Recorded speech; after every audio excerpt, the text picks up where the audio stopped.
welcome to this video where I'm going to take you through yoga equipment. So all of this stuff is available online.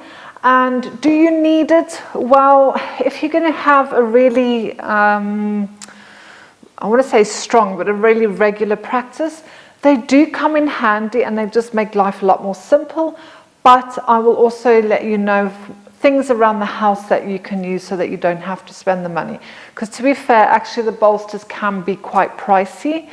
One of my ladies actually made one, so she had some leggings and the dog chewed the crotch. And what she did is she took the leggings, cut off one end of it, made a nice little bow and made it all pretty, and then cut the other end off of it and landed up, shoved it with loads of material and stuff, and she's got a bolster.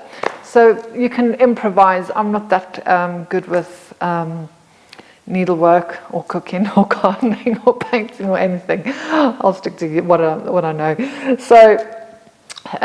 So we'll go through the blocks first.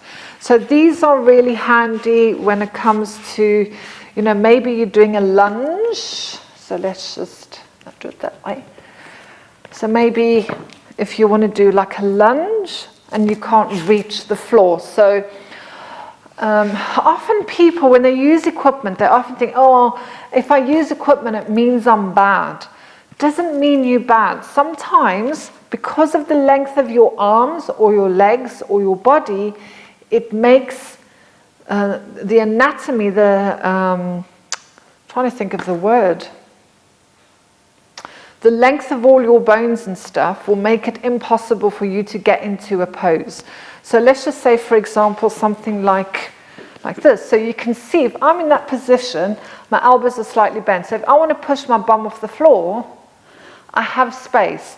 Now, if my arms were short and they were here, there's no way I'd be able to get my hands on the floor to lift my bum. So I could use a block. Okay? So the equipment is there to make things more accessible to you, more safer for you. Okay? So try not to think of this as I'm using equipment, so it must be crap. It's got nothing to do with that. It's there to help you to actually do the exercise. So that's a yoga brick. I have little soft cushions in my class, which they're actually like Pilates head cushions, but I had one of my lovely ladies made all the covers for me, so I made these myself.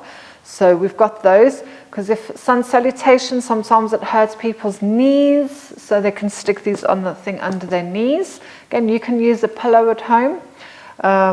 Head cushions. For that, what else? Maybe you could use them under your knees just to give the back of your leg some support. So that's another bit of equipment. Straps. This is where I giggle in my class because I'm like, all right, put your strap on. So some of you might be going, I don't get it. It's a bit dirty.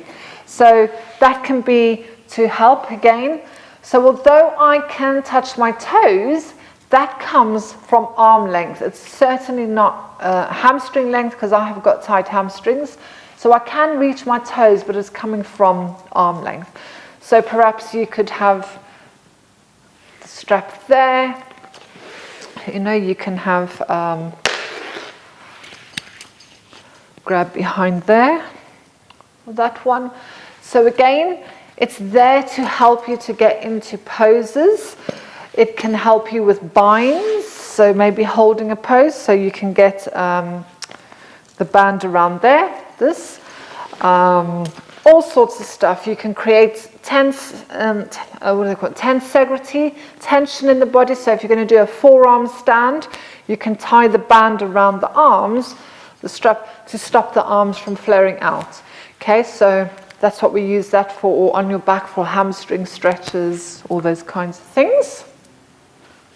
That's actually a Pilates block, which I find very beneficial in the yoga classes. So for people that just need to sit and have a little bit of height, so that's quite handy. It's not too high. So yeah, or behind the head or anything. So if we're going to do like supported fish, they could put that under there just to give them a little bit of support in the neck. So that's that one. spiky balls. These are really good. They're massage balls. So I might use these like at the end of the class towards Shavasana, let people put it under their shoulders for a little massage under the feet. If we've had a big bum session, you can sit on the ball and rub that. So this will help release the fascia in the body.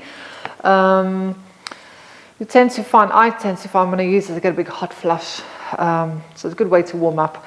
So these are a little bit of a treat. If they've worked hard enough, they'll probably watch this video and go, oh, we don't work hard enough because we don't get them often. It tends to be more in Pilates who use these, but you can use those.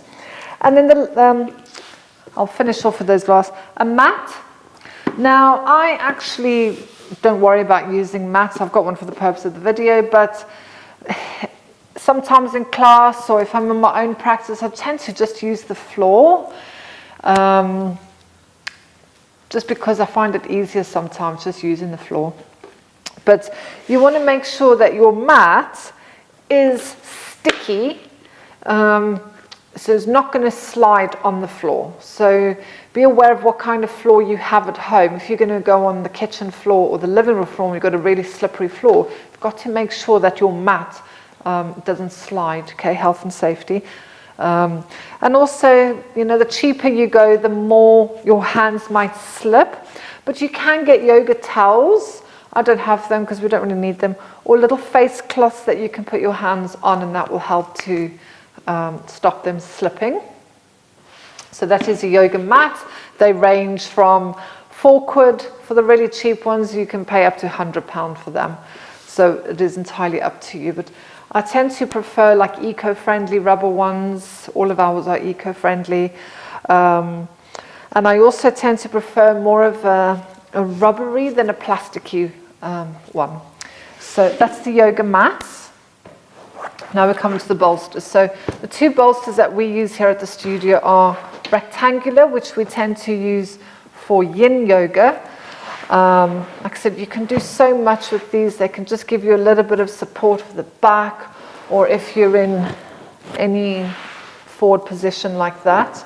So that's just one shape, and then the other one is a round one, which can be quite nice for under the legs, something like that. There's lots and lots of things you can do with these. Especially like for people that struggle with pigeon because of knees. The bolster is quite nice with that one. Just move that.